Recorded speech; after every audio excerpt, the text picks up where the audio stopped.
welcome to Movies, Films, and Flicks. I am Mark Hoffmeyer, and joining me is a man who either just had a major cooking accident or just got involved in a serious flower fight. It's David Cross. What's going on, dude? It's been a long time, my friend. It's been minutes. Yeah. So if you guys are listening, we recorded an episode over Skype, and I know it's weird that we're saying this up front, but yeah, only my recording went. So I had to call you back, and so we're back at it for part 2. All I gotta say is Bloodshot can't die, and neither can MMF. That's right. We keep going. We're gonna make it happen. That should also say how hyped I am to talk about this movie that I'm gonna talk about it again. There's just so much in this movie, and so if you missed the first the episode we recorded, I actually made David cry. He sang Bohemian Rhapsody by himself, the entire song. No, but I think my brilliant words about the movie made you cry. I didn't bully you into crying, correct? Yes, I was crying because I felt so strongly that this movie is an Oscar contender. Yeah, I mean, this movie is okay. If there was a category for $45 million movie that knows what it is, gets the job done, and is meant for entertainment, would this be nominated? Yes. This movie, yes. Like, you can't sit there and say this is not the Casablanca of superhero movies, but it is the Casablanca of what this movie is what it wanted to be. So do you think when they went into making this movie, when I say they, I mean like the director, I mean like Dave Wilson, the producer Jeff Wadlow who wrote it, the entire team, do you think this is what they wanted in the end? Well, it's what they wanted because they released it. But That's true. I think they set out with a goal of making a medium to small budget superhero movie, which is exceptionally difficult in this day and age when the audiences, like you and me and everyone else, are conditioned to view superhero movies as being like $200 to $300 million. Exactly. Like this was made with 10% of what other heroes movies have made. So like, yeah, this is what they wanted. You know, this is a straight B movie film that gets the job done. Now, I just want to kind of dispel some myths that have made about this film. And there are some people who I really trust. What's good? You got the nanobites in you? Are they going through your system, tearing you up? Yeah. I don't know what's going on. I think I have a little bit of allergies. But the peanut butter? Yes. I had a big mouthful of peanut butter before this episode started, and we had to delay it because I needed water. Well, that's a scene in this movie too. I mean, that's the linchpin of this film. When he wants to go get the water from the peanut butter, and he learns that Guy Pearce is the evil scientist. This water isn't wet enough. Yeah.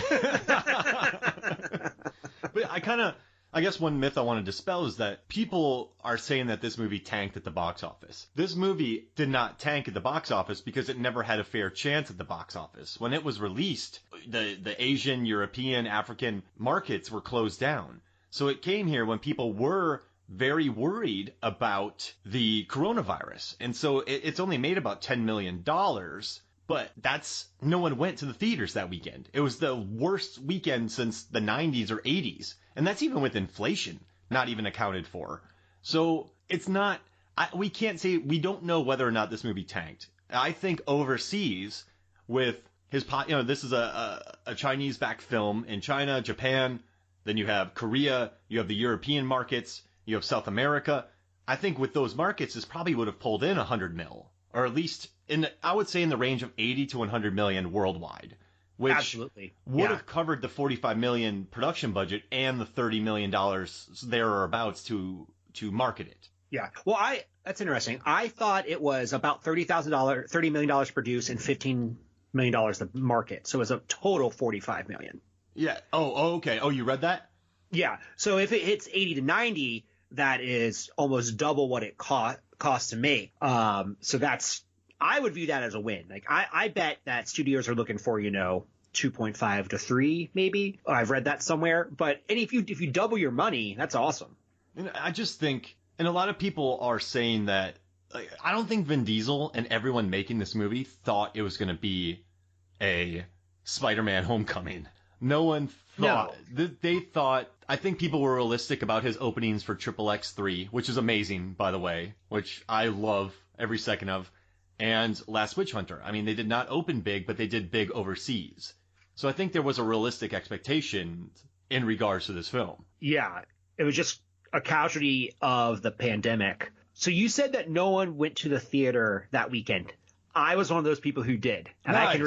I can relate to you what was going on. So I set out to see this movie specifically in the theater, and nothing near me was showing it. So I ended up seeing The Hunt instead. And I was one of maybe 5 people in this theater. And this was probably at like 5 o'clock, and I got home at 7:38. And by the time I got home, the theater that I went to had sent out an email closing for the weekend. Wow. I saw like literally probably the last movie in the theater. Nobody wanted, like, no one went. So I don't understand these articles coming out by very people who I respect for websites like Forbes saying that this film tanked. They're doing that because it's easy. You know, It's not a nuanced argument. Like saying something like what we're arguing here is that this movie didn't tank, that it was a casualty of the virus, is difficult because it makes you say, okay, so this movie might not be my favorite, but it wasn't given the opportunity. And they're just saying this movie's bad and that's why it tanked. Yeah, but it didn't tank. It just didn't have the opportunity. These are smart people. Is there like a Vin agenda? It's a weird. Like I'm not a conspiracy theorist. It's just a weird thing that such smart people be writing such, like, NPR called this movie like next to nothing. They said that it's just a tiny nanobite of a film, but it didn't want to be a massive movie. It wanted to be Bloodshot, a little nerdy, fun movie with special effects by Weta, with, you know, like some really fun stunts, like I don't know, good special effects. Like I don't think it wanted to be a gigantic movie. So even the complaints about it are sort of not taking this movie too seriously. Yeah. So what we talked about on the Missing podcast, where you cried, when I cried, my word, was that, you know, there are different ways to view a film as a critic. You and I are both critics to some extent. I do it on my podcast, Award Wieners, and I also do it on our Instagram page. I write a movie review or a couple a week. But there's different ways to review movies. I think a lot of these big-time reviewers view movies in terms of everything that is out there. In the context of, in the history of movies, where does this movie sit? They don't view it in the context of, is this movie trying to accomplish the goal that it set out to do? And for me, Bloodshot accomplished the goal that it set out to do. It tells a engaging story on a minimum budget, and it's entertaining. Do you think the comparisons to Hobbs and Shaw are fair? Because I read a lot of... Oh my God. It's such a weird... Are you kidding me? That's a $150 million movie. It's a very odd... People are just bringing in the rivalry between these guys. But I mean, it's a different beast. It's totally different. Like, that makes no sense to me. Absolutely no sense why you would compare those two movies. Now, that's absurd. It's asinine, actually. Now that we're getting into the movie, the one thing I got to say about it is they should not put Vin Diesel in helmet. I'm not saying anything about his head. Like, I have a weird shaped head. So I just had glasses ordered for me, and when you look at your screen and why am I not getting this right? I don't know. What do you call them? David, help me out here. They just didn't fit on my head. My head was too long. So I'm not making fun of Vin. Too wide? Your head was too wide? It was just too long. So like they didn't go over my ears. Yeah. And so I did not phrase that eloquently. But Vin Diesel with this helmet, he's a guy who doesn't look good in almost anything unless it's a sleeveless tank. Yeah. Which all right, so there's a scene in this movie in the beginning of the film when he's come back from his mission. He's successful. He gets the hostage back. And his wife is there waiting for him. And he immediately rips off his jacket, and he has a pristine white tank top on. That has to be... He gets it. Vin Diesel gets it. He knows his brand, right? Yeah. I mean, let's actually talk about his brand. Okay. Mark, what are the Vin Diesel trademarks? Vin Diesel trademarks. Yeah. We already said tank. He has a tank top. Black or white tank top. So, all right. Tank tops... Fist fights. There has to be... Okay, he has to be larger than life. So in the latest Fast movies, he's essentially bulletproof and he beats up the entire gang. In The Last Witch Hunter, he is immortal and he never loses. In this one, he gets nanobites in his body and becomes unstoppable. So I think his brand is just... Even in Pacifier, he's the baddest dude on the planet. So I think it's gruff but kind guy who embraces family, wears tank tops, and can beat the living daylights out of people. Yeah. I think those are all perfect. He might embody the idea of speak softly and carry a big stick. Yeah. Because he gives off this vibe of like, I don't want to do this. Just leave me alone. But if you mess with me, you're screwed. Yeah, you're right. Like and you know what I like about this movie, which he gave himself credit for, but in this movie, unlike the Vin Diesel, like most movies in the past, this guy's three steps behind. So in Last Witch Hunter, he knows, spoilers, that Elijah Wood is he knows everything that's going to happen. So it's kind of fun watching Vin play catch up. It's fun watching people make fun of him in these movies. They know he's a tank. They know if they shoot him in a direction, he will go that way, and he does it. So I think that's fun watching that progression of his character. Yeah, it is a unique character for him because he does usually play the person who's both physically and mentally tougher than everyone else. And in this case, he needs multiple people to help him because he has no clue what is going on. And I love his backup in this movie. Oh yeah, you want to mention his name? Yeah, Wilfred Wiggins. Yeah, so good. He's like a bright, shining star. So there was a lot of negativity to this movie, at least from critics. But almost all of them I've read pointed to this character and were like, but he's awesome. Yeah, he's just fun. Like when you first meet him, he's hacking on some computers, telling people not to look at his butt. And then he saves Vin Diesel. And one of my favorite parts about this movie, which I don't know why I appreciated, and in the last podcast you kind of said that you had missed, but I like when Wiggins brings him back to life. He wakes him up. He gives Vin everything he needs. He doesn't want Vin going back onto his nanobyte internet because they'll just get a hold of him and shut him down. He wants him going on a different cell phone, use an analog car. And then he's like, man, how about you just say thank you? Because Vin walked out originally not saying thank you. And as soon as Wilfred Wiggins says, please, man, just say thank you to me, for the rest of the movie, all Ray Garrison, a.k.a. Vin Diesel, a.k.a. Bloodshot, does is say thank you. Like, so at the end when he brings him back and he'll never have to recharge nanobytes, thank you. And he means it. And then when he gets the cars, thank you. He's not doing it selfishly. I think he's just this kind of dude that's on a mission. Then he forgot that this guy saved his life, and the rest of his movie he appreciated him. That's a neat character touch, and I dug it. Yeah, it's a really good character touch. His other characters don't quite have that feeling. No. Yeah. Yeah. Like very rarely are there thank yous. Yeah. I mean, I keep thinking about you bringing up that he needs to be saved. In the long run, he's not the leader, right? Yeah. Like if you look at Pitch Black, he becomes the leader. He makes the plans. In Fast and Furious, it's the Dom show. Yeah. Calder is the leader. Like there's no like clear leader in this. It's like other people are telling him what to do, and then he has to figure a way out of it. Wow. That's a fun, like, so do you have all the reviews? I never read that in the reviews at all. Did you pick up on that? No. I mean, basically what I read in the reviews are the same things that you mentioned on. They're like, this movie doesn't bring anything new. The CGI is a little muddled, and Vin Diesel plays Vin Diesel. And I think this is a good transition point actually to talk about, why people both hate and like Vin Diesel. I'm a Vin Diesel fan. Mm-hmm.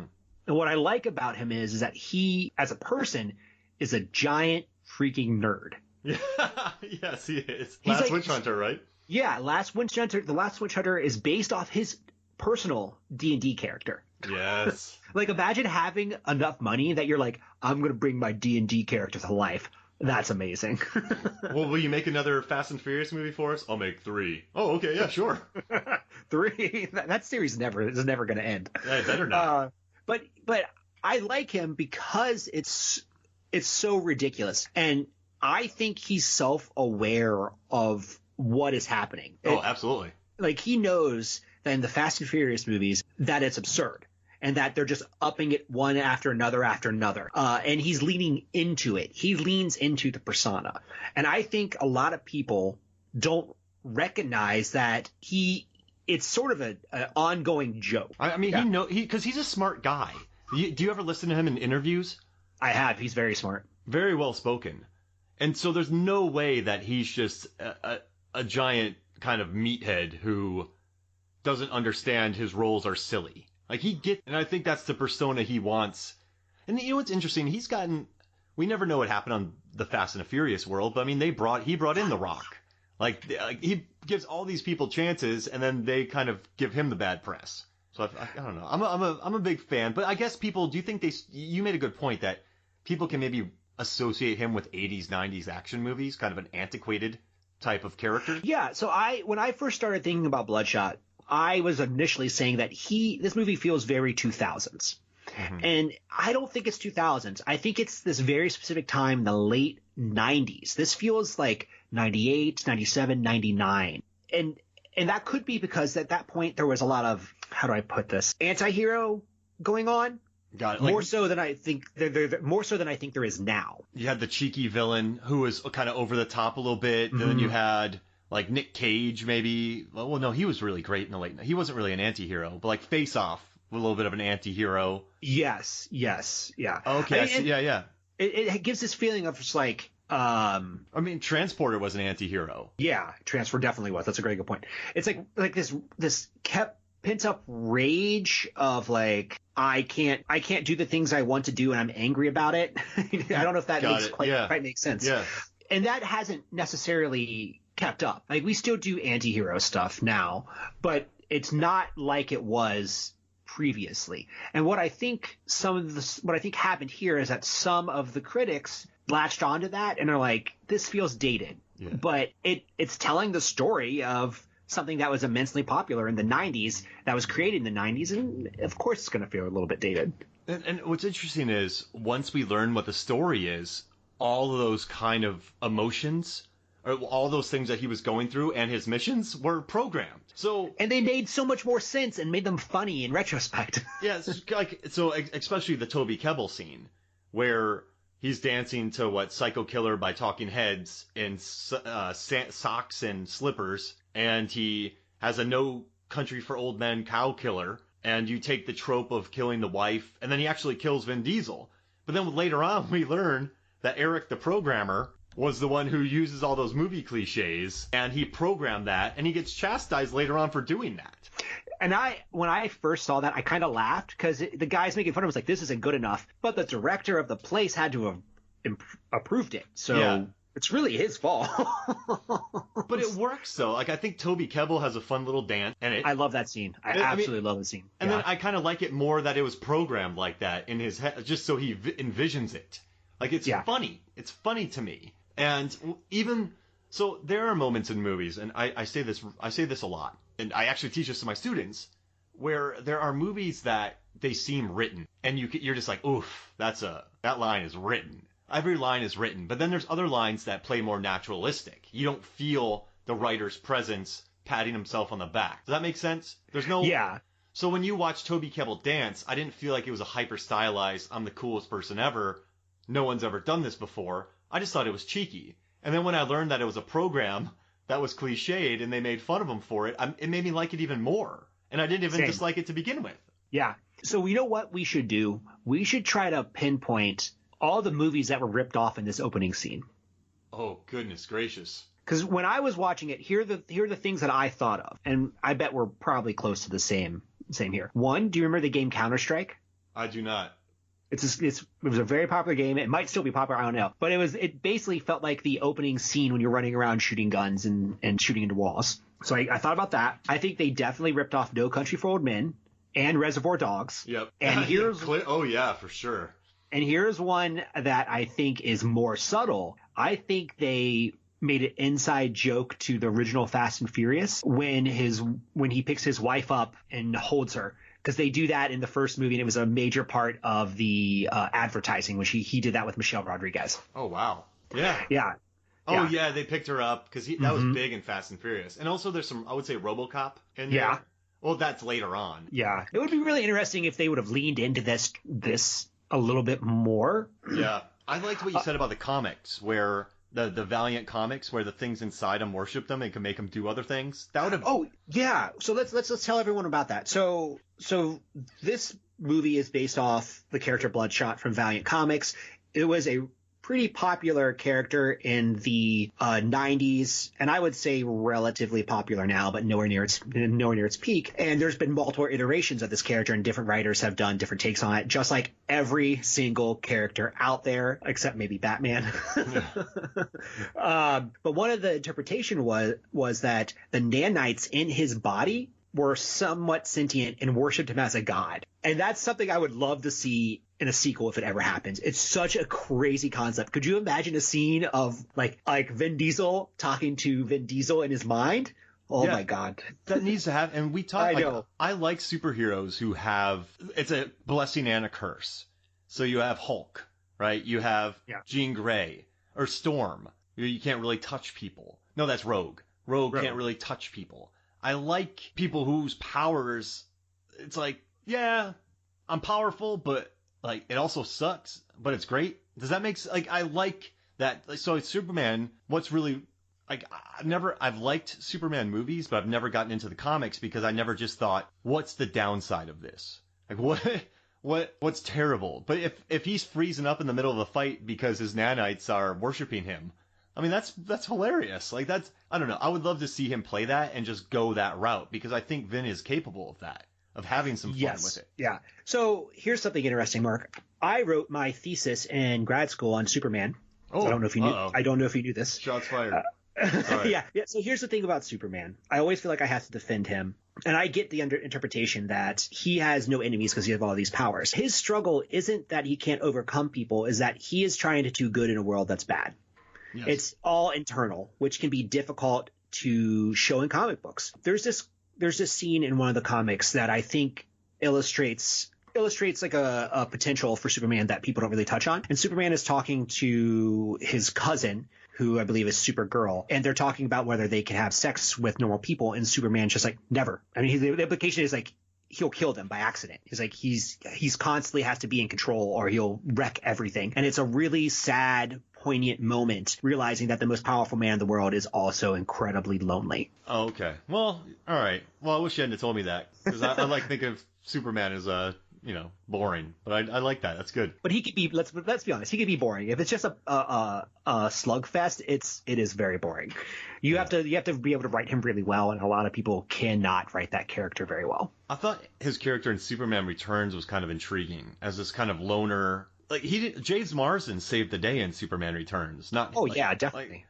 I like that kind of Superman. Yeah, I don't know if I like unfairly maligned. I don't know if I like Henry Cavill a lot, and I'll defend his Man of Steel fight at the end, but his whole sad fisherman thing I didn't really buy. Like, I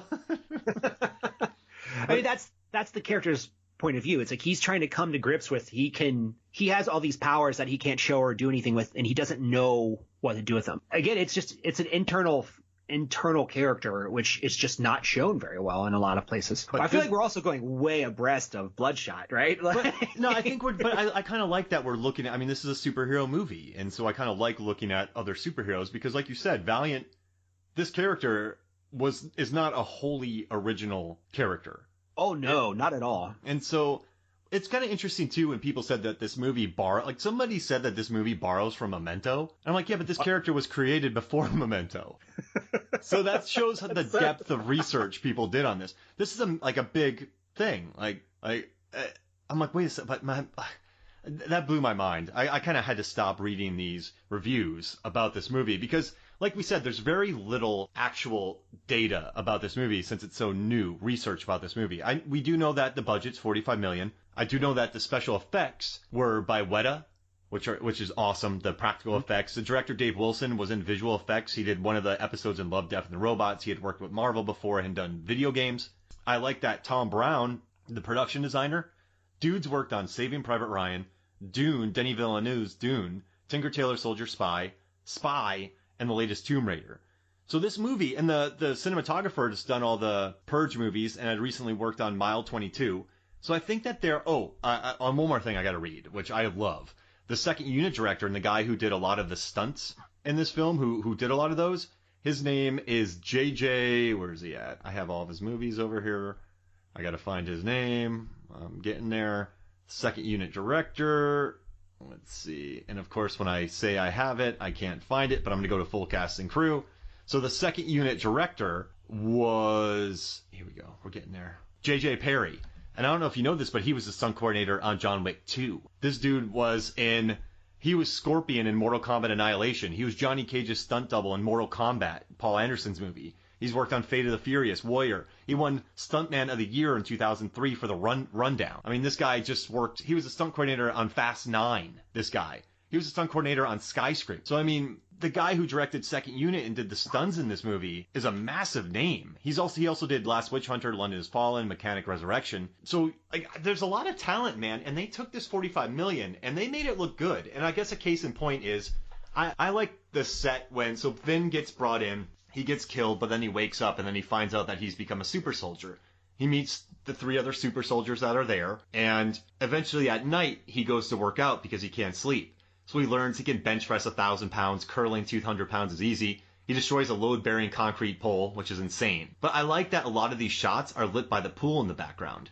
It's a very thoughtful, interesting thing, and I know there's a weird synchronized swimming bit from Isaac Gonzalez, but I don't know, it's a unique set that's lit interestingly enough. And there's a lot of excellent overhead shots, there's a flowers fight for Pete's sake. So I don't know, I think this $45 million, all of it's on screen, and I think everyone seems very passionate about the outcome of it.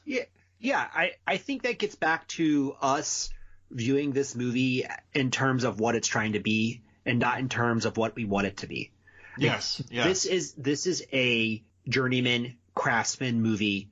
I believe this is the director's first full length film. Mm-hmm. So like in everything that has happened in this film, I think it's a radical success. And I'm actually really bummed out that it got hamstrung by the pandemic. And I know that it's doing well on Amazon relatively, but they're not going to recoup the same amount of money on Amazon as a $20 purchase as they would in the theaters. Yeah. So I guess the question this leads into is like, do you think the Valiant universe is tanked? Yeah. I mean, the tough thing is if it's not tanked, it's not going to get the budgets it wanted. To make another one, it's going to need the same $40 million budget. So they're going to have to keep being these scrappy film like this one. So I don't think, I think, man, if they make another one, it's a $40 million budget and it's a scrappy little picture. So they're just going to have to go the John Wick route or go somewhere like that to bring in more like budget conscious fight scenes. Yeah. In terms of Valiant, what I'm really shocked with is that they chose Bloodshot instead of what I think is probably their most popular character with it, which is Ninjek, which is a Batman analog. And just to clear this up, Bloodshot is essentially a combination of Wolverine and Captain America. So like, there's no such thing as original concept in Valiant. Let's just be frank. But I don't want to like shit on them because there's really no such thing as original idea, period. So, I mean, like everyone's just stealing from everyone else. Like, don't you have Wade Wilson with Slade Wilson? I mean, it's just that's where Deadpool got his name from somebody else. Like, it's I don't know. There's Superman-esque characters. There's 18 variations of Superman. So you mean Shazam? Yeah, exactly. So it's kind of Oh, but we'll make him a kid, so it's better. So right, and so I don't get the hate on this when everything cannibalizes from each other. The weird. I think people do it when they either have an agenda or they don't like the person or they didn't like the movie. But if you love the movie, I mean, all right, listen, Parasite was not the first movie about class warfare, right? No, it wasn't, not at all. And it wasn't the first thriller where people ingratiate themselves into people's lives. So the plot is new, but it's not the first kind of class warfare type picture. I'm not shitting on Parasite because I love that movie, but does that make sense? Yeah, I get it. I maybe picked the wrong movie, but one of the things that I have discovered while being a movie critic, a fledgling movie critic, even though I've been doing this forever, is it's easier to write a negative review than it is to write a positive review. Yeah, it's more interesting to write a negative review, mm-hmm. And I feel like a lot of people put more effort into their negative reviews than they do their positive reviews. Yeah, I guess if you write a zinger of a line about a movie, it's going to get more press than... Yeah, Bloodshot is a totally adequate $45 million movie that features some inspired fight scenes, an international cast, and an economical approach that will prove to be a fun diversion during this time. Like, no one's going to... Yeah. Hey, that's really good. That is really good. You should put that on a poster. Shoot, crap. Hey, you know, in Old School, when Will Ferrell answers that question beautifully, then he's like, I blacked out. That was me just then. I have realized that so I've gotten a lot. It's really gotten me some jobs, and it's gotten me with Rotten Tomatoes, and the Tom Cruise article was big, and I've done some big data articles, but I kind of miss writing movie reviews because that's how I started. But I also realized that there are people who write much better movie reviews than me, and so I enjoy my data angle because it's differently. But there's occasionally movies I love to write reviews for. So I just wrote a review for VFW. I wrote a review for The Lodge. I wrote a review for Portrait of a Lady on Fire. I guess I write them more, and I'm going to write one for this when I want to get my voice out there for them. Especially when it's being overlooked. Because, I love Wonder Woman. I think that's an excellent superhero movie. Or I love Ant-Man the Wasp. But those movies don't need my help. So that's why I kind of like putting something like a review for Bloodshot into the world. So maybe some people read it and be like, oh, hey, maybe I should watch this. Maybe I should rent it when it's available. Does that make sense? Yeah, it's a good 2 hours on a Friday night. Like it is literally exactly what you want. And we're just so trained to want these giant $200,000 movies, these $150,000 movies. But the world also needs 30 million to 40 million movies. Like they can't all be giant tent poles. Mm-hmm. We need these smaller movies to push forward more interesting concepts and at least give a chance to more interesting concepts. And every time an original film fails, like maybe a Jupiter Ascending or films like that, it bums me out because I know that's one less thing that might be funded in the future. So yeah. I guess what I like now is there are I like that there's movies out there such as Knives Out or Ford vs. Ferrari that I'm not saying they're superhero movies, but there are movies that aren't superhero movies that are making 100 million, that are being nominated for Oscars. And I wish we would have more $30 to $40 million movies because there's a couple things, and I was talking about this with my students. So I just lectured my students about 1990s and early 2000s cult classics. We watched Donnie Darko. I talked to them about the cult of that. And when these movies are cheaper, I think they're allowed to take more chances. They're allowed to be a little bit more different. When you get to $200 million, and rightly so, there's just more eyes on it. There's what's the next movie? What's this movie? What are we doing that for? Can we do this? Will this affect a release in China? And so I like that these smaller movies, smaller in air quotes, they can be more flexible. They can tell darker tones. They don't have to be as big. They don't have to be as grandiose. They can feature flower fights, for Pete's sake. So I don't know. I want these movies to succeed because I think that's good for cinema. It is. I mean, that's one of the reasons why I am a big supporter of the Blumhouse model. I mean, they're putting out $10 million movies. Yeah. And sure, you're going to get a couple of them that stink, but overall, they're all pretty interesting. Yeah. And like A24 too. Like, hey, them, Neon, Blumhouse. I mean, Blumhouse has just succeeded so well because if you make 7 movies, 4 make the theaters, 2 hit big, you paid for all 7, and you paid for the next 8. So it's just it's a glorious business model. And also, what I kind of like is another thing I like about this film, where I'm a fan of Dwayne Johnson. I like his movies. There's just times in movies like Rampage or San Andreas where he's like, oh, I need to steal a helicopter. I'll fly it easily. Oh, I need a plane. I'll fly that. Oh, I need to get this helicopter in here. Oh, I need to get this boat. Oh, I need to get this sports car. Here is a prototype airplane. I got it. I can fly that. And you watch these movies and they're just so almost too talented. They're choking out people with no problems. They don't get hurt by beanbag bullets. And in this movie, I laughed when I first watched it because when Vin wakes up, he goes through the whole rigmarole with Guy Pearce, and somehow they set him up to go on this mission. And I love that he goes into the parking garage and there's a truck waiting for him. It's like, why does he know this is his truck? Who?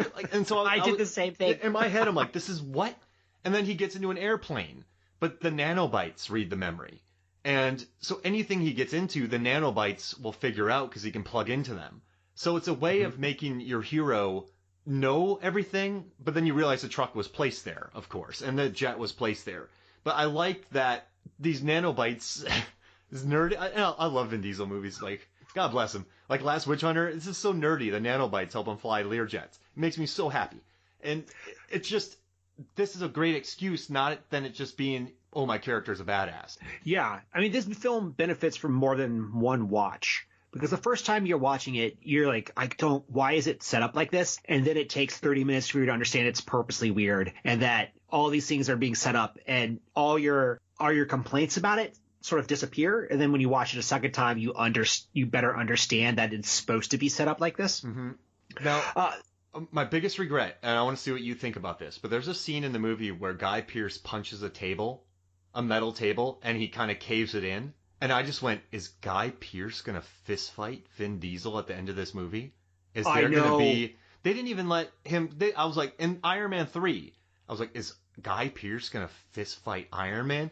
So I wish there would have been more of a fist fight. But I do like his tactic in this movie where when Bloodshot's finally coming towards him, Guy Pearce just pulls out this massive bazooka, not a bazooka, a giant bullet, and just shoots it at him. And I'm like, that's really smart. Like, who cares about fist fights? Blow him up. I love that scene.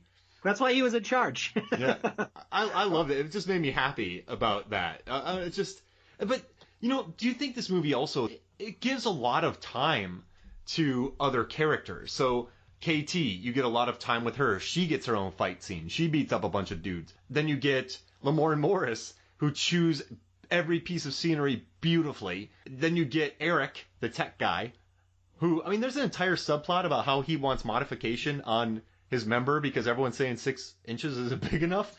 It's not, listen, it's a juvenile plot line, but this is a movie that gives this actor another, like, I don't know, I liked the scope of it. I liked the few characters. I like that, if you think about Vin, he doesn't really have many great moments in this. My favorite moments belong to the setup of the fights or the flower scene or what. Also, I loved what you said. There's a motorcycle chase in this movie that doesn't do any big jumps. It's just a practical motorcycle chase.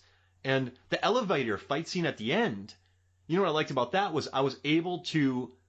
This is a big thing we talk about with fight scenes, and we talked about this on an Aquaman episode that's coming up. Fight scenes really work with me when I understand the geography of the location. And I feel like I understood the geography of the locations for these fight scenes. They made sense to me narratively. The Jackie Chan school of fighting. Yeah. Yeah. Exact. Just know where it's at, right? Yeah. So one thing that you mentioned is that there are a lot of other characters who have cool moments into it. And we talked about this on the Missing podcast.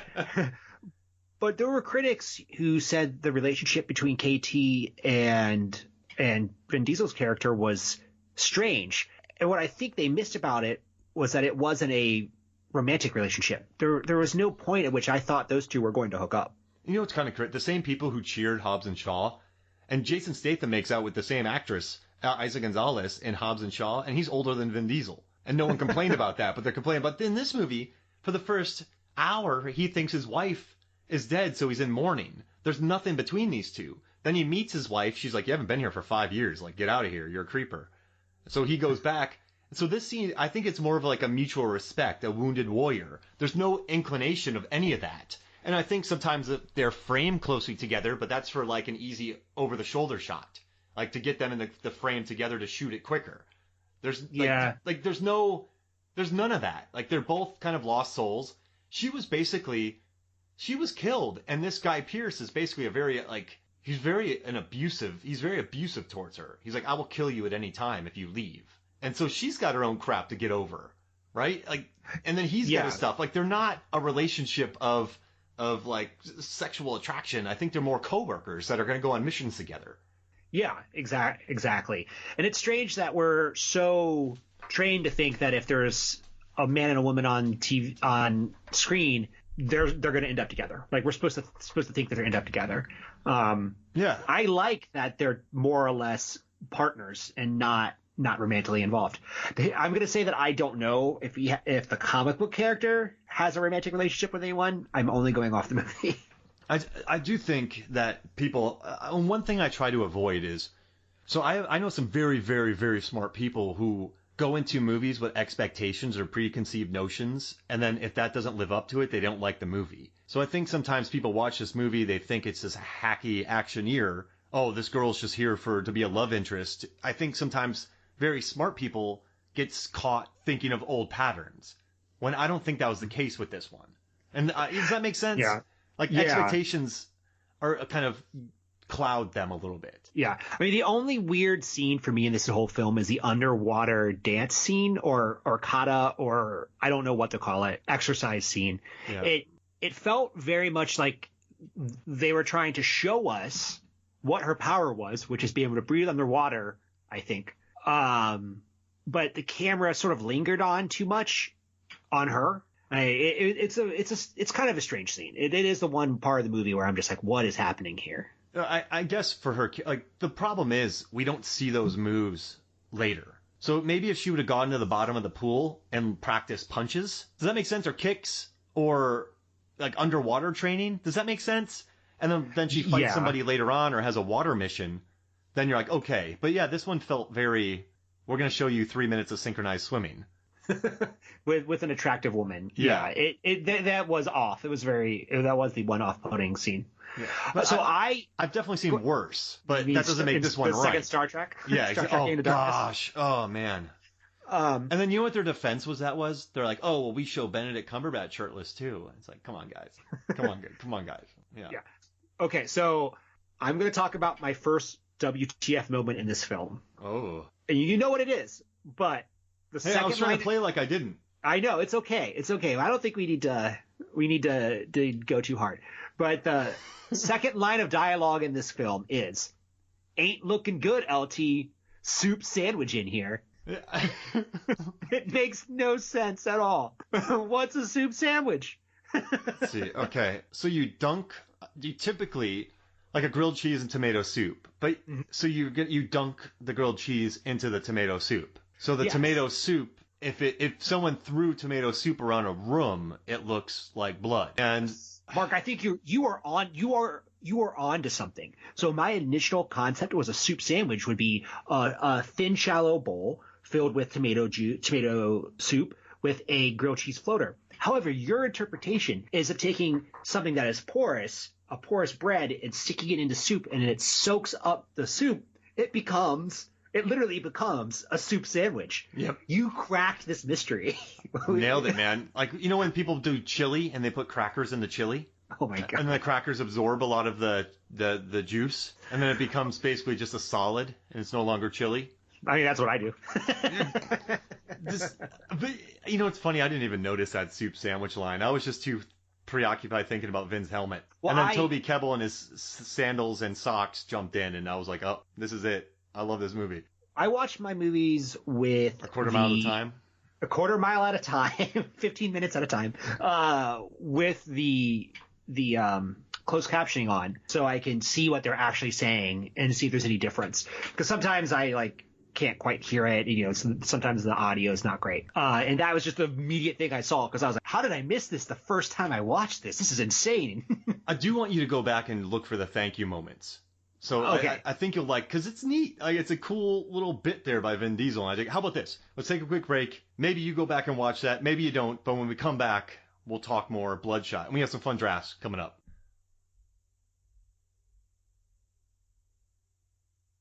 Welcome back to Movies, Films, and Flicks. And can we talk about the flower fight scene? I hope so. I'm really excited for it. This flower fight scene is, I know there's an elevator fight scene. I know there is a chase through the streets, yada, yada, yada. But there is this fight scene with the flower. So what happens is they're in a tunnel. Vin Diesel's character is hunting down Toby Kebbell because he thinks Toby Kebbell killed him and his wife. He blocks everybody in a tunnel, but a flower truck flips and flour goes everywhere and people punch through bags of flour. So what follows is a fight full of very interesting slow motion shots and mercenaries getting obliterated in various ways. But what I like about it is it showcases what his limits and capabilities are and his strengths. So I think it does a few things really well to showcase not only a good fight scene, but to showcase what his powers are. Yeah. So my thoughts on this are the first one is, I am almost 100% sure that all those people would have been killed in a fire because flour is flammable. Yeah. So if you were in an enclosed space with a bunch of flour hanging in the air, there'd be like a mini flash fire, and they would have been broiled. Wait, you haven't heard about Carol's flour? It's non-flammable. Oh, really? Yeah, and it's in this world. I saw an ad. I'm just making this up, but there's a scene where Vin Diesel's watching TV, and it's like Carol's flour now non-flammable, and it shows kids going yay. So I think that's what it is. I mean, it exists, I think, for a couple reasons, because it gives the opportunity to cover Vin Diesel in a white substance, so he's more reminiscent of the character from the comic book. Yeah. Right. It's also right. visually unique because, they're on a limited budget, and this lets you create something that's strange and no one's ever seen before, or probably even never thought of before. And I appreciate that. And it's like with Mandy, they didn't have enough. So that podcast, which will come out soon, they didn't have enough money for rain. So they did that. Yeah. And I guess what's interesting about this, if you have to think about it a little bit more, is the slow-mo. So we've seen the slow-mo done a lot, and there is a good amount in this film. But I think it's done on purpose because it highlights that Bloodshot isn't the type of character who's fast. He's not going to come running up to you and hit you. He is unstoppable. So he's just going to keep coming. He's a tank. And he is literally a tank. He's meant to take damage. A meat shield, I guess. And I think doing everything really quickly and like him doing flips, it's not in the vein of the character. The character is more or less like Jason Voorhees. Like he's coming towards you, he's stalking you.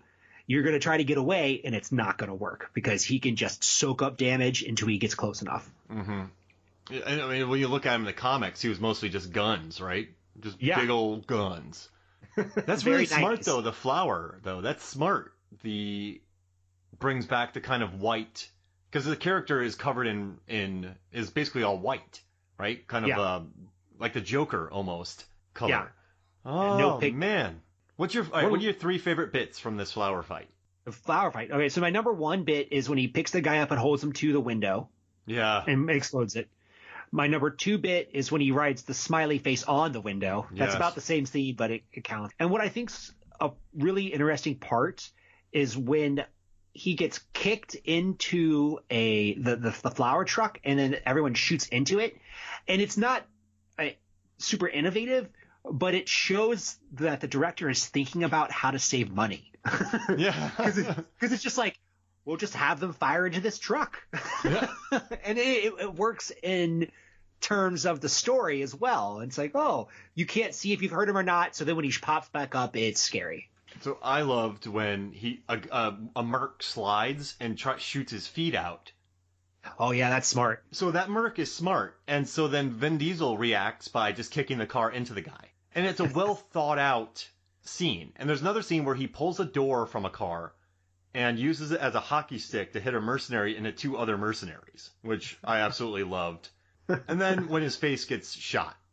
That's pretty cool. Yeah, that's pretty cool. It's a unique scene, and I think it's getting unfairly maligned for being repetitive, but I don't see it that way. I think it stands on its own. It's interesting. And I loved it when Wiggins is like, he's punching holes through those people.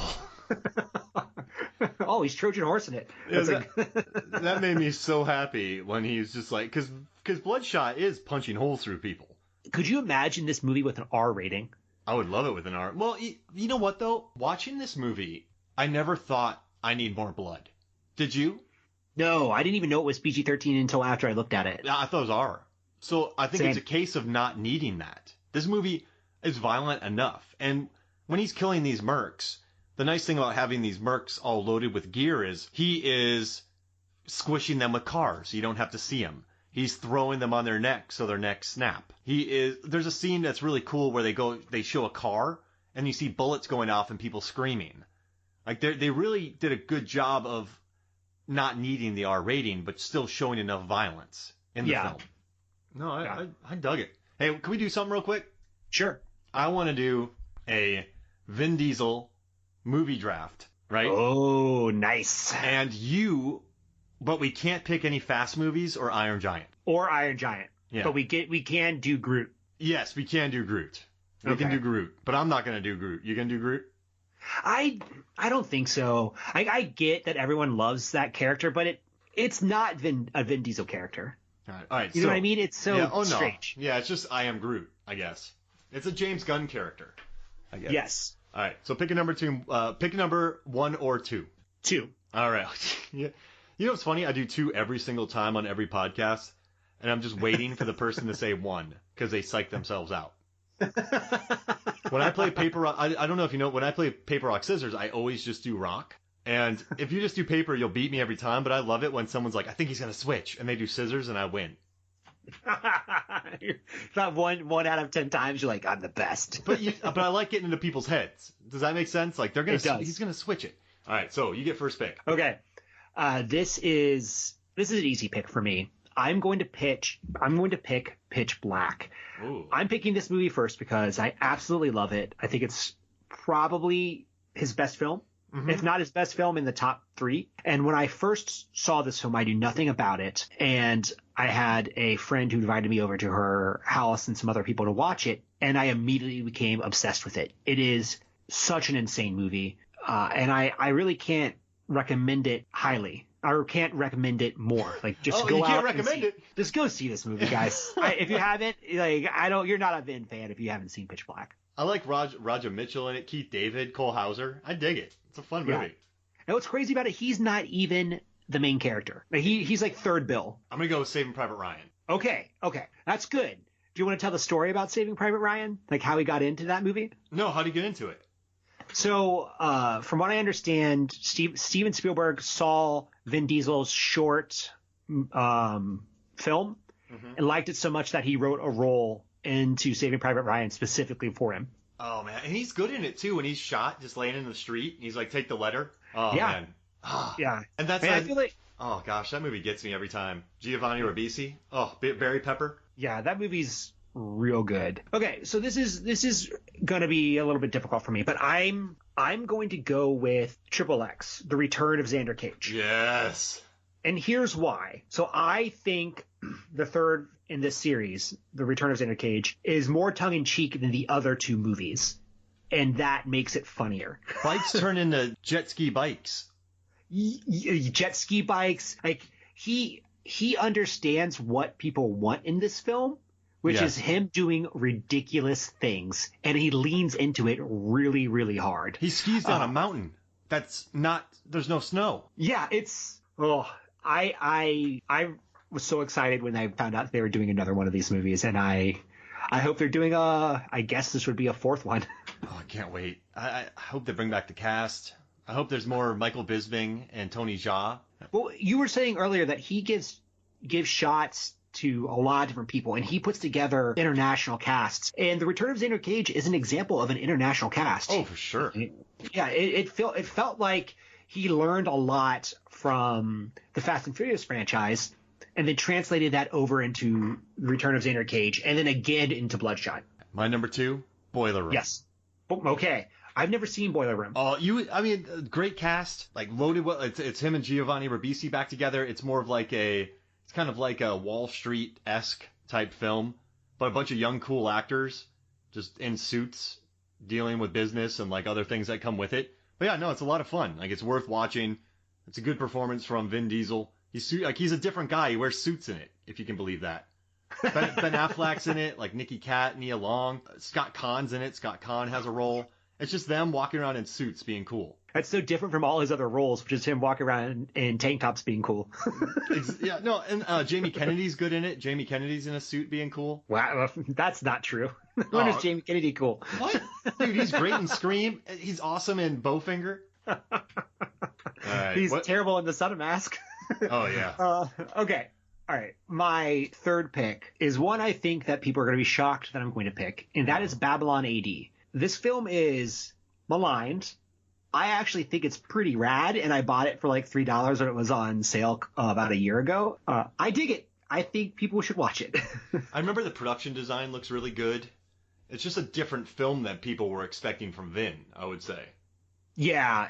They were expecting something less melancholy. All right, my third pick's Knockaround Guys, and it gets that because of Vin's speech about beating up 500 people in fistfights on the streets, and then he beats up a bunch of people in a bar. And it's good. I mean, this movie has like John Malkovich, Barry Pepper, him. It's quite dark, Dennis Hopper. But yeah, it's worth watching, and it's just a great speech from Vin Diesel. So I recommend it for that. Okay. My fourth one, I'm going to go with The Last Witch Hunter. Yes. So here's a great story about that. This character, Calder, is based off Vin's real-life D&D character. Basically, him and his friends were just like, this is a good character. You've been playing this for like 20 years. Let's turn it into a movie. And I also love that Xander Cage, his other character, has a tattoo of Vin Diesel's real D&D character on his stomach. It's so ridiculous. So many layers. He's such a nerd, and I love it. I'm just such a big fan of that. Just go for it, man. Oh, it's perfect. So my fourth one's Riddick. I know It's not the Chronicles of Riddick, but I don't know. I like the cast. I like the first 1/3 of it. I don't know about the last 2/3, but I like him. There's the first third of the movie's him just fighting one monster. Like he's trying to get around it. And that's, if I could watch that 3 times, I'd be really happy. But yeah, that's my next one is Riddick. Are you excited for the next Riddick movie? Yeah, of course. Yeah, he apparently finds his planet. Yeah. Yeah, I'm pretty stoked. It's been too long. So the last one came out, 2013? So we're due for some Riddick action. Yes, totally please. Underrated. My final pick is also going to be Riddick, but it's the Chronicles of Riddick. Oh. This movie, I remember when it came out, people were like, this movie is trying to be huge, trying to set up a world, and try to do all these things, and it fails. It didn't fail to me. I really dig it. I really dig how weird it is. I mean, you have Tandy Newton running around. You got Carl Urban running around. Judi Dench, him. A bunch of weird stormtrooper guards. It's just a dorky, great film. I mean, it's goth Star Trek. Yes. And it just proves how dorky he is, and it's great.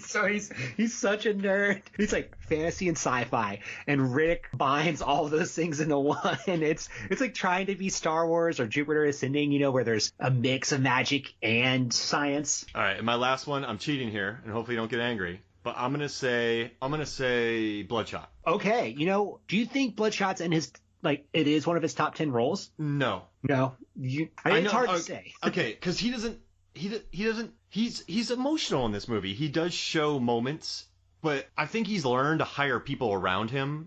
Like, I think his best roles are still in, I never picked Triple X1. No, we didn't. We skipped right over it. Oh, crap. Whatever. But I think his best roles are in Pitch Black, The Fast and the Furious, Knock Around Guys, Boiler Room, like those movies where Saving Private Ryan, Find Me Guilty, even A Man Apart, just different roles for him where he shows more vulnerability, I guess. Yeah. But I would say what are his top 3 roles? Okay, that's really good. Again, I think it's Pitch Black. I think Pitch Black is number 1 by far. I think he does a really good job in the original Fast and Furious, and probably Saving Private Ryan. Yeah, I would give him those. That sounds about right. Just simply because they're 3 different characters. Yeah, let's do that. I like that. Because Fast and the Furious Triple X isn't a performance, like a role.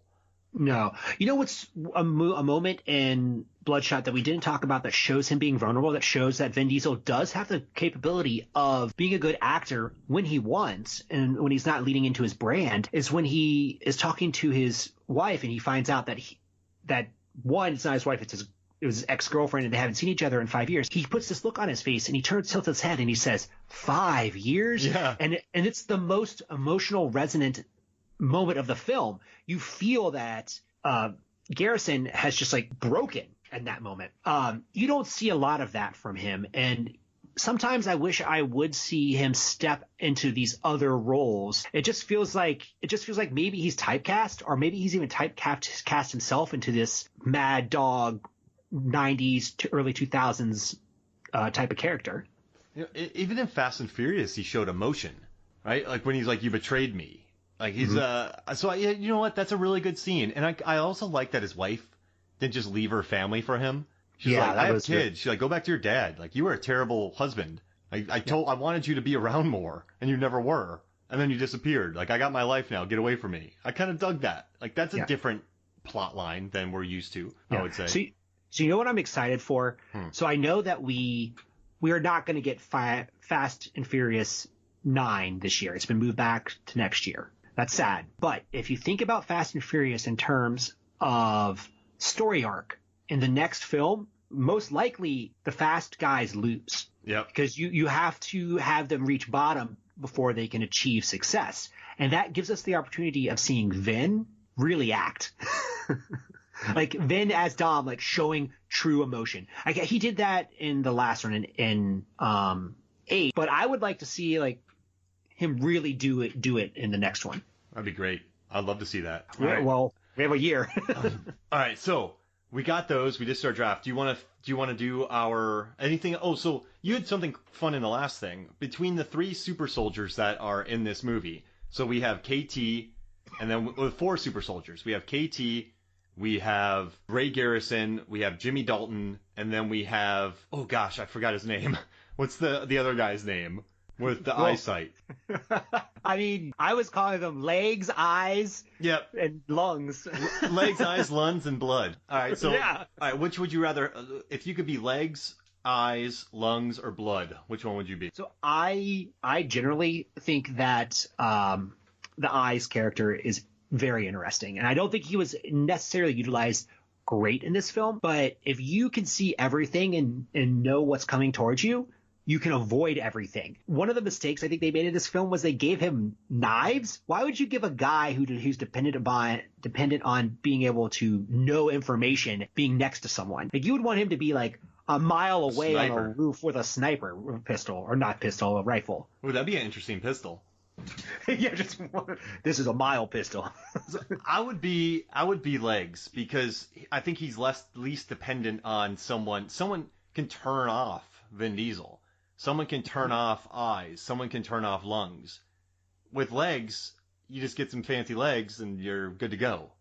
Yeah, that's me. I do think his exoskeleton stuff was pretty interesting, and the fight scene where he was boxing with it was pretty cool. Yeah, poor Outlander though, he lost. Yeah, but the ladies don't lose because he was in this film. Yeah, exactly. But I like the boxing. It stabbed right through Vin's shoulder. That was my idea. How many times has Vin been shot in the shoulder and just forgotten about it? Every single movie. Yes. Every movie he's ever been in. Even The Pacifier. You know what? He was shot in the shoulder. And he was on a jet ski too. Yeah, exactly. All right, so one more thing before we get out of here. We're going to do a unkillable character draft. So we each pick 5, and then we're going to bring it down to 10. We're going to pick 5, get a total of 10, and break it back down to 5. How's that sound? That sounds great. And we left off Deadpool. Yes. No Deadpool. Yeah, he's a ringer. Yeah, leave him alone. And so, can I get first pick? Yeah, absolutely. I'm going to go with Catwoman from Batman Returns. Oh, that's so smart. Because she has 9 lives. Absolutely. Right? I like how you have to specify from Batman Returns and not from that horrible Halle Berry movie. Yeah. Oh, yeah. Because what I like, this one really gives her the. You see her die a couple times, and she just keeps getting. She falls in a truck of kitty litter, falls on the ground. So yeah, I'm going Catwoman, Michelle Pfeiffer. Yeah. Okay. Let me see here. I'm gonna go a wild card too, just because I remember this scene and thinking, oh, this scene's pretty fun. Dorian Gray from the League of Extraordinary Gentlemen. Oh yeah, why not? He's immortal mostly. Yeah. And then you know what? I liked what was that Penny Dreadful? I liked Dorian Gray was in there too. Yeah, it's a really good series. I'm looking forward to the new one. Lead of Extraordinary Gentlemen. I like that. That's a lot of fun. Next, I'm going to do something random here. I just got to do it. I'm going to say Ernest P. Worrell because the guy has a prophecy and Ernest goes to camp. All the bullets miss him. He is electrocuted and lives. That should have killed him. He is like put into a trash compactor, crushed, and then the trash lands on his head and he survives. He's not immortal, but he's stronger than Wolverine. Like he has impenetrable skin. So I'm doing that. Okay, here's a real question for you. Bloodshot versus Ernest. Ernest. Yeah, 100%. There's no way Ernest loses. Because he's fulfilled prophecies. Like, he's not going to go down. Physics doesn't apply exactly. to Ernest. Nothing applies to Ernest. Dude, in our Ernest Scared Stupid podcast, he picks up a troll that is capable. This troll is so strong it can pull a truck. And its body can survive a full-on truck strike. He picks that troll up like it's nothing. And he holds the troll out with his arms. So he's standing. His arms are out holding the troll. And he's not struggling. He is a powerful man. He's basically a superhero. He has his own outfit. His superhero suit. It's just a Canadian tuxedo. I love it. And he already has it. All right, cool. Who's your second pick? Okay, I mentioned this character earlier in the podcast. It is Jason Voorhees from Jason X. Oh my gosh, Mecha Jason. Yeah, he has regenerative capabilities. They don't mention it in any other movies, but they mention in this movie that makes him count. That makes me so... And I love that design. That is a brilliant design of that character. I love it. When I was putting my list together, I actually struggled on whether to include certain characters, and I decided not to include vampires, mummies, and I guess you would call them zombie-like creatures. I mean, I think you're at a pretty good spot right now. I love this. Okay. All right, so my next one is... Oh, what am I going to do? I have so many good ones. I'm going to go with... Because I got to promote this movie. I'm going to go with Zohan from You Don't Mess with the Zohan. Okay. Because he grabs bullets with his fingers. He catches them in his ear. He catches one in his nose. He swims faster than jet skis. Or a jet ski, yeah. Like, the guy is just impossibly strong. So I got to pick him. Okay, that's good. I haven't seen that movie, but you've mentioned it a couple of times. I may have to check that out. It's very weird, and you need to watch it. Okay, I'm gonna go with Binks the cat from Hocus Pocus. Oh, I love that. Unkillable. No, you can't. He gets run over by a car. He does. Also, if this team is gonna have to go on a mission, he's our scout. Yep. Wow. Because, oh man, that'd be a perfect scout. It's also a team that could just like walk in someplace like, shoot me, whatever. All right. This is gonna be weird, but I'm gonna say Luke Devereaux from Universal Soldier. That is a really good pick. Does that movie hold up? Dolph Lundgren's performance holds up. Okay, he always holds up. Are you kidding me? He has a monologue that's show-stopping. But the thing is, why I'm doing this is Luke Devereaux, played by Jean-Claude Van Damme, he's been in a bunch of these movies. So he just keeps popping up in them, so he hasn't been killed. So we got to go Luke Devereaux from Universal Soldier. Okay, that's a really good one. We need to pick an immortal from the Highlander series. Yes.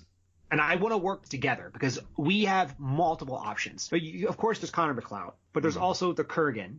There's also Ramirez, and there's also Mario Peoples. Oh, we got... Okay, I love the Kurgan, but okay, it's Peoples' performance in that movie is insane. I kind of like him. I low-key love that movie. It's like, no, not even joking. Like it is pretty rad. Let's go with Mario. Yeah, there's a scene where they cut him in half and he sticks his tongue out and puts his body back together, and I was like, that's amazing.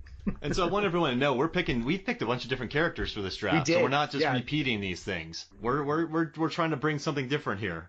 So do I have one left? Yeah, we both do. That was my number 4. Okay. Do you have one readily available? I have several readily available. Okay. You get one, because I'm trying to think of a different one for this one to make it seem more fun for you and I, so we're not rehashing this. Okay, yeah. We talked a little bit about this character. I haven't seen this movie, but I think in terms of characters, it's kind of interesting. And this character is Painkiller Jane from the Sci-Fi original TV movie.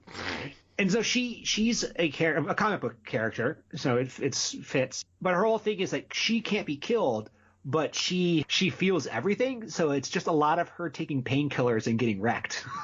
Wait, what? Yeah, that's really that's like part of her thing, just like guzzling Tylenol and getting wrecked. And then, but she doesn't get hurt. Wait, no, she can't. She feels it all. Oh, but she doesn't die.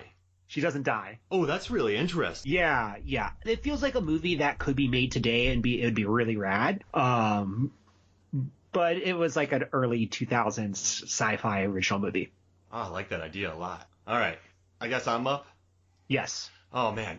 Okay. I just got to do it because I think it's funny.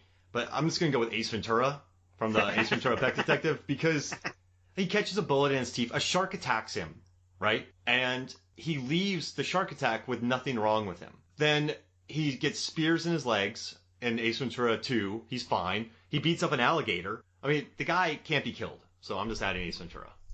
Yeah. So I think we missed a really big one who's not on this list, and that is Eric Draven from The Crow. Oh, yeah. I mean, I love that movie, but... Does he count? Because he's sort of... I mean, he heals, but he's also sort of a zombie or a golem. Yeah. I don't know. And when he gets shot... Oh, gosh. I don't know. It's such a tragic movie. People already love that movie. I think our list is weird enough. Okay. We do have a really weird list. All right. Who are we sticking with here? Let's try to make the weirdest, most interesting movie. So I like the idea of Painkiller Jane. Okay. So let's this is going to be a team up movie, and this is like a crew that has to go do something. Dirty Dozen-esque, Guardians of the Galaxy-esque. Okay, so I 100% want Binks in this. Okay, definitely got to have Binks. Okay. What about Catwoman? I think Catwoman and Binks together, would they have chemistry? I think they'd be buds. They would be buds. Okay, let's hold off on her and go through what other characters on yours do we have? Well, Ernest, Zohan, Ace Ventura, Luke Devereaux. So I want Ernest on the team. Gotta have Ernest. Yeah, he's the heart. Yeah.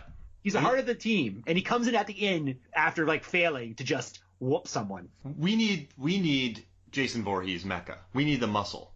Yeah, he's 100. He's both he's the unkillable muscle. He's basically Drax and Groot combined. Yeah. If we're along that line, I'm gonna dump Dorian Gray. I don't think we need him. Okay. If he doesn't seem as useful as these other characters. I'm gonna dump Luke Devereaux because he needs ice. No, that's a good point. So we're left with Ace Ventura and Zohan and Painkiller Jane. And so right now we have Ace Ventura, Zohan, Mario Van Peebles, Catwoman, and Painkiller Jane. Okay, I think we don't need both Ace Ventura and the Zohan, and we should pick one of those. Can we do Zohan? Because everyone knows Ace Ventura. Yeah. All right. And we don't need all the. We don't want it to turn into like a animal themed group. Yeah, you're right. We don't need. That's a good point. All right, so we have Zohan, we have Ernest, Binks, Jason Voorhees, and Painkiller Jane, and we have Mario Van Peebles and Catwoman left. What's more interesting, Catwoman or Mario Van Peebles? I mean, all right, Michelle Pfeiffer's performance is amazing, but imagine Mario Van Peebles in that ship. With the ability to create illusions. Yes. And not be killable. And not being able to be killed. Okay, yeah. He's more powerful. So we should go with Peebles. Yeah, you know what? I'm going to look up his character's name so we know what it is. All right, and then we'll get rid of Painkiller Jane and Catwoman. Yes. All right. His character is known as Kane. Let's just keep it as Peebles. Okay, sounds good. So we have Zohan, Ernest P. Worrell, Binks the Cat, Jason Voorhees, and Mario Van Peebles.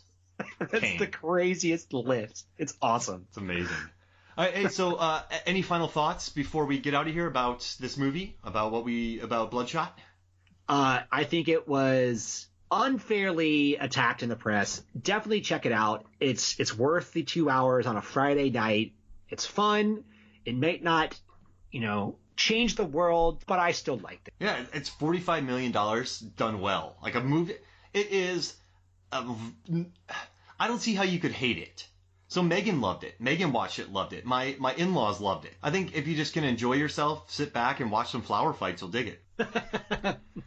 Well, this was a lot of fun, man. Thanks for coming back and doing this twice with me. Thank you. All right. So for me, Mark Hoffmeyer, and for David Cross, this is Movies, Films, and Flicks. We'll see you next week.